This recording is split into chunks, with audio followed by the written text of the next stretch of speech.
Bien, buenas tardes, doctor Guillermo Enrique Calderón Ruiz.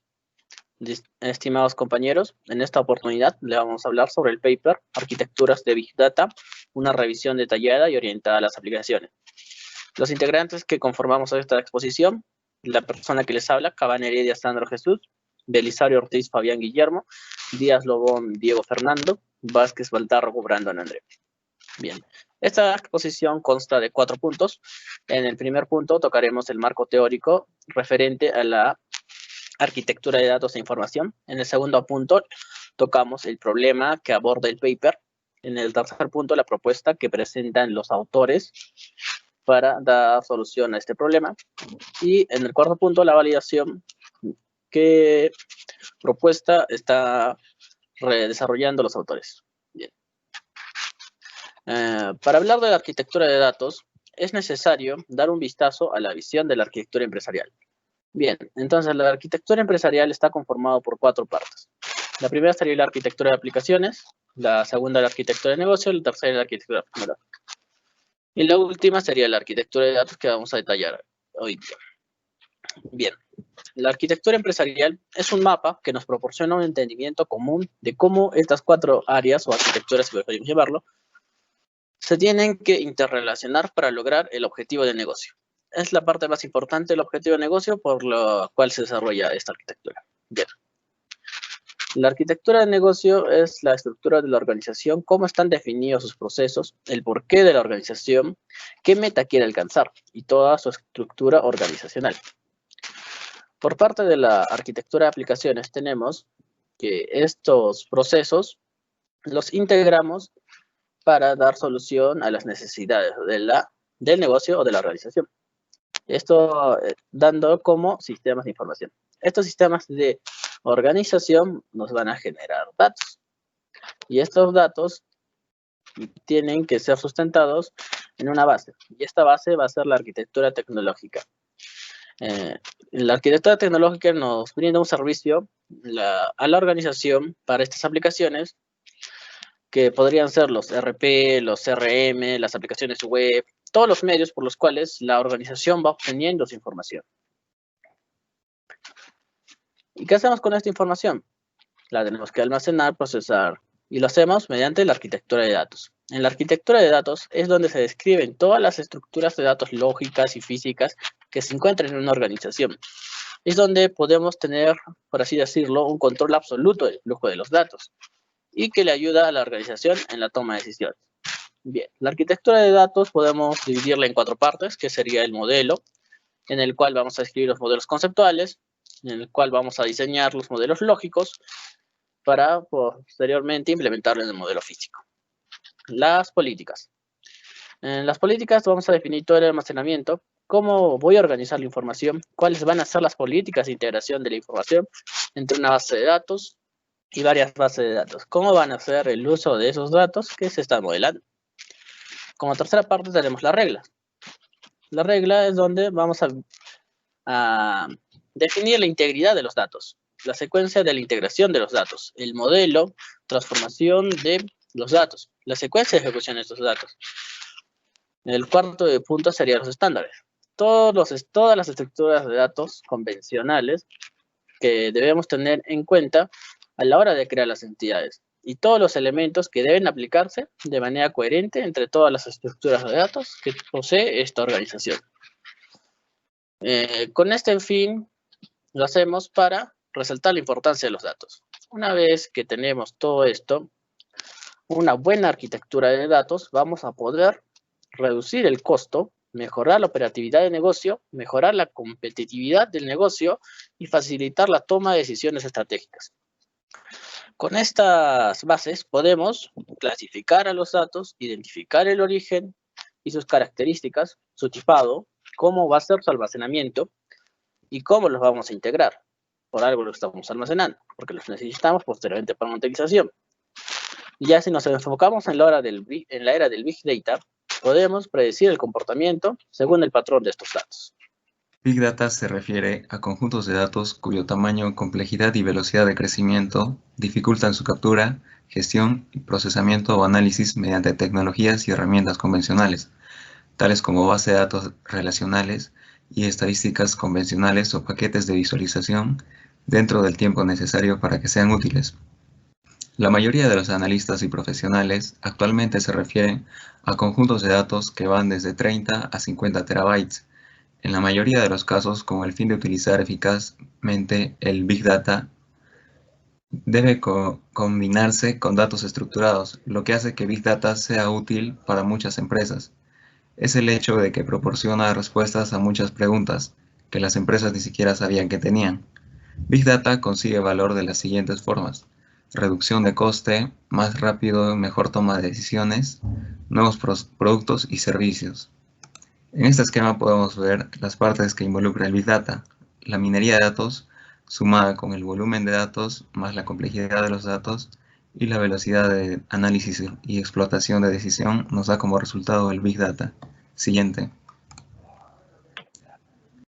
This logic goes a step further within the Big Data paradigm. It means considering the data as another asset.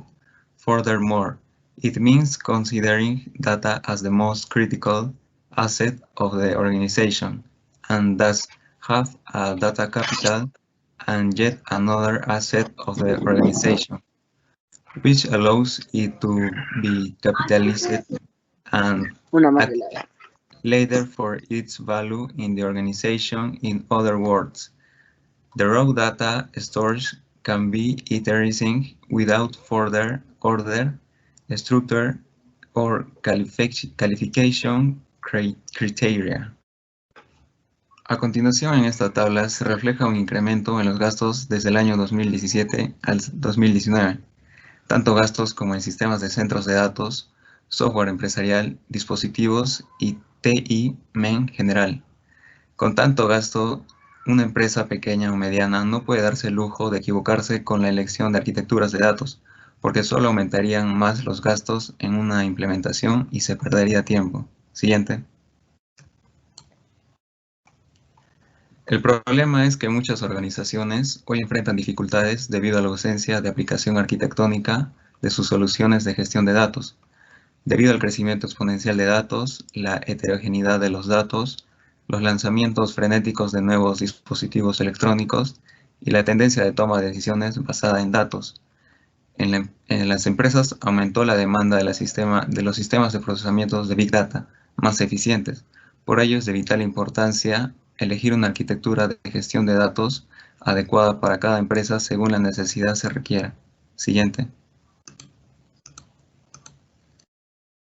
What is the proposed solution?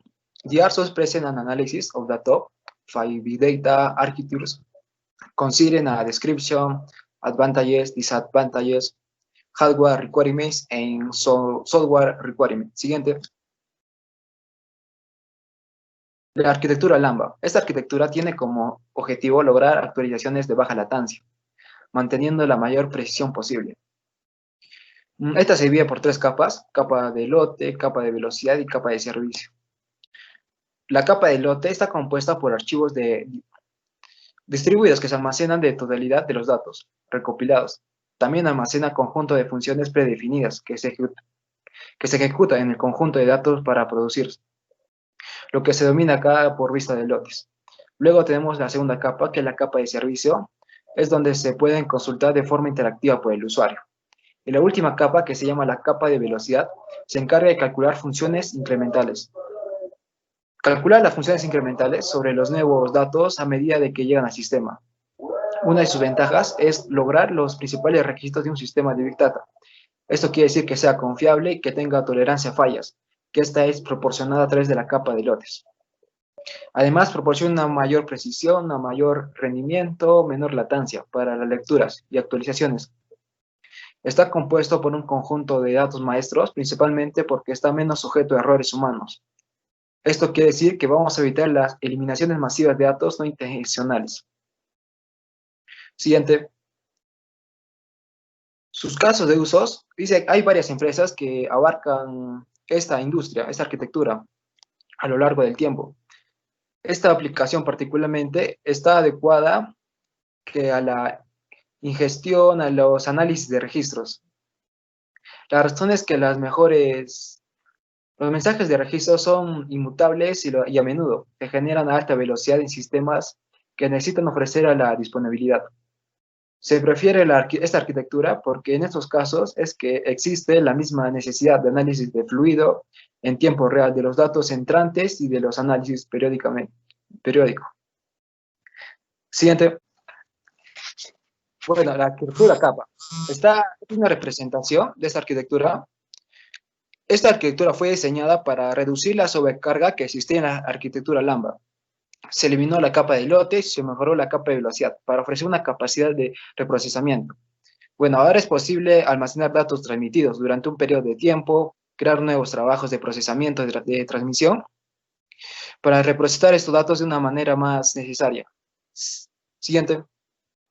Bueno, una de sus ventajas, que me olvidé, es que aporta mucha simplificación al procesamiento de datos, que menos partes móviles que la arquitectura Lambda, lo que permite un modelo de programación más simple. También podemos reducir secuencias, volver a calcular los resultados en caso de que se cambie el código de procesamiento. Uno de sus inconvenientes que tiene es que sufre un desafío al utilizar esta arquitectura, es que solo son posibles las operaciones analíticas y no las transaccionales. Tampoco es posible implementar la arquitectura capa con servicios nativos en la nube, porque no admiten transmisiones con un tiempo de vida prolongado. Y también es importante saber que los datos no se conservan a lo largo plazo. Los datos se guardan durante un periodo de tiempo predefinido. Siguiente.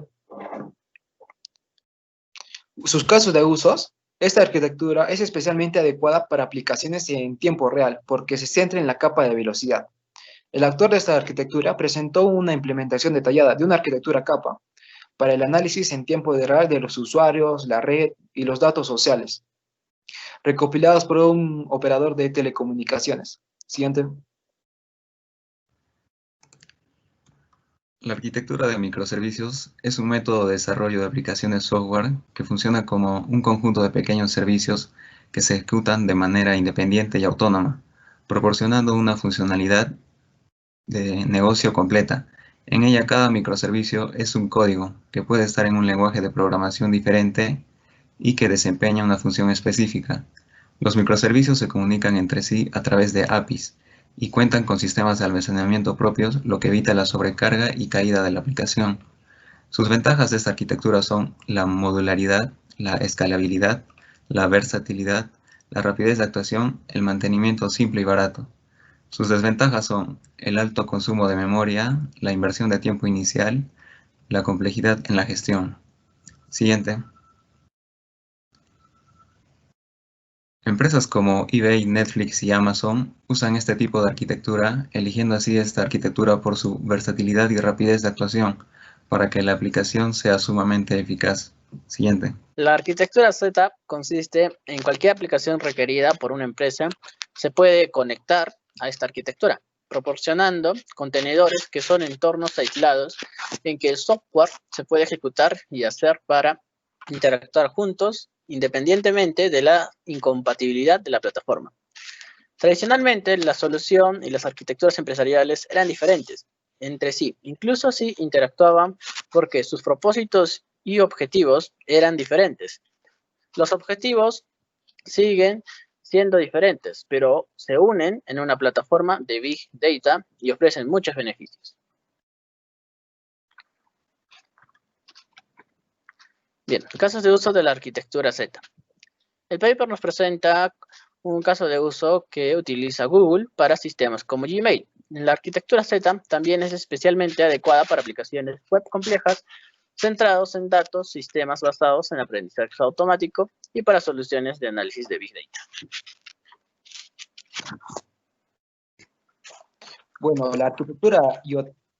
Primero hay que tener en cuenta que el dominio del Internet de las cosas es tan vasto que no hay exactamente una sola arquitectura definida, sino varias propuestas que se destacan. Esta propuesta, que fue por Michel, dicha arquitectura es llamada, que lo llamó IOTA, la cual podemos observar en la imagen. Aún no hay suficiente retroalimentación por parte del proyecto usando dicha arquitectura, por lo que no se sabe con claridad las ventajas y desventajas de este uso de general. Siguiente.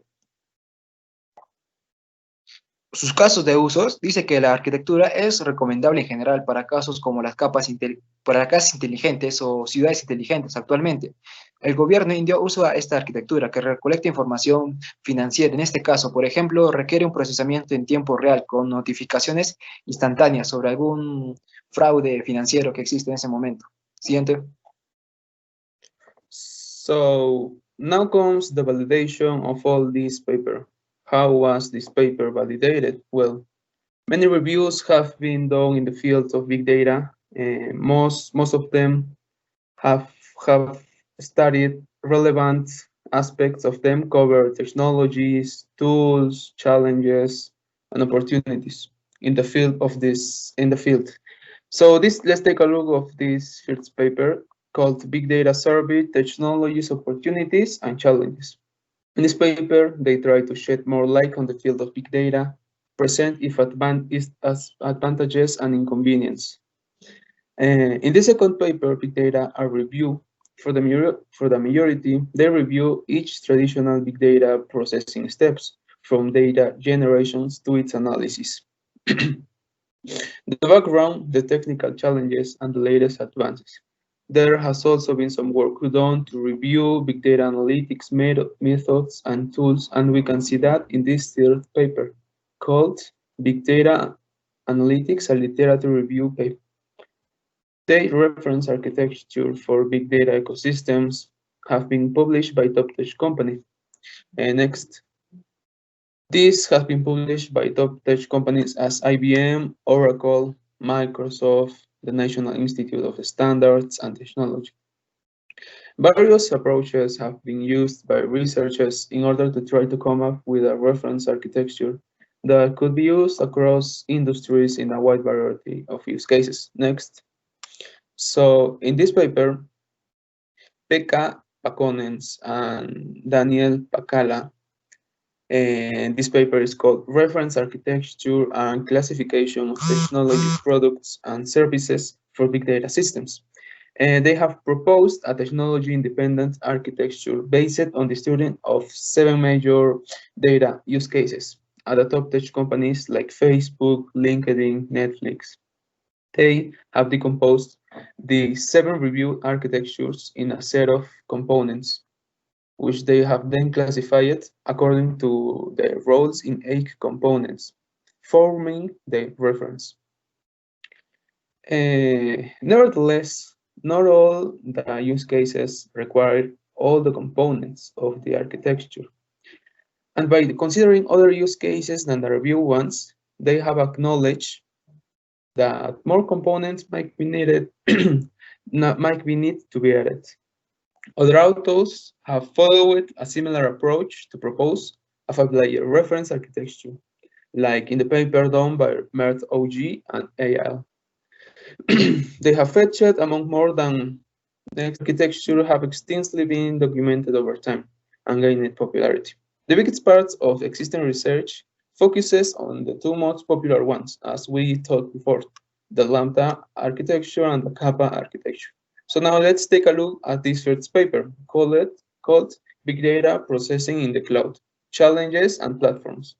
The authors, Stesvolav Selev and Anna Ruseva, work to equip a data architect with decision-making information by reviewing cloud types, data persistence options, data processing paradigms and tools, and also briefly both the Lambda and Kappa architectures, specifying each one's strengths and flaws, and mentioning in which case would be most suitable to use, in which situation one would be more suitable than another. Also, the most exhaustive work has been done in the second paper, called Big Data Processing in the Cloud, Challenges and Platforms, where 7 popular architectures were described with the software requirements necessary to implement them. So this has been all our exposition. Ahora vamos a estar atentos a sus preguntas. Muchas gracias.